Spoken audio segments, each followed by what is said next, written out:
ఇక ఎదుటనే ఉన్న మహాతీర్థం సాక్షాత్తు వారణాసియే. అది నాగేశ్వరముని గ్రామం నుండి ఇటుగా ప్రవహించినది. దీనిని గురించి ఒక పురాణోపాఖ్యానం ఉన్నది. పూర్వం భరద్వాజస గోత్రుడైన బ్రాహ్మణోత్తముడు నిరంతరం భక్తితో ఈశ్వరారాధన చేసి పూర్ణ విరాగి అయ్యాడు. అతనికి ఈశ్వర సాక్షాత్కారం కలుగుతుండేది. ఆనంద పారవశ్యంతో అతడు ఒళ్ళు మరచి తిరుగుతుంటే లోకులు అతనికి దయ్యం పట్టింది కాబోలు అనుకునేవారు. ఒకప్పుడు అతని సోదరులైన ఈశ్వరుడు పాండురంగడు కాశీకి బయలుదేరుతూ తమ అన్నయ్య అయిన అతన్ని కూడా రమ్మన్నాడు.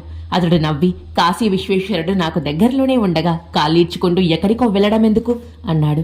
అలా అయితే మాకు చూపించగలవా అని వారన్నారు. అతడు అంగీకరించి సంగమంలో స్నానం చేసి ఈశ్వరుని ధ్యానించి వ్యోమకేశ, దీనిని కాశీగా చేసి ఇక్కడ శ్రీ విశ్వేశ్వరునికి రూపం అందరికీ చూపించు అని ప్రార్థించగా అందరికీ అక్కడే వారణాసి కనిపించింది. ఆ కుండమే మణికర్ణిక అయ్యింది.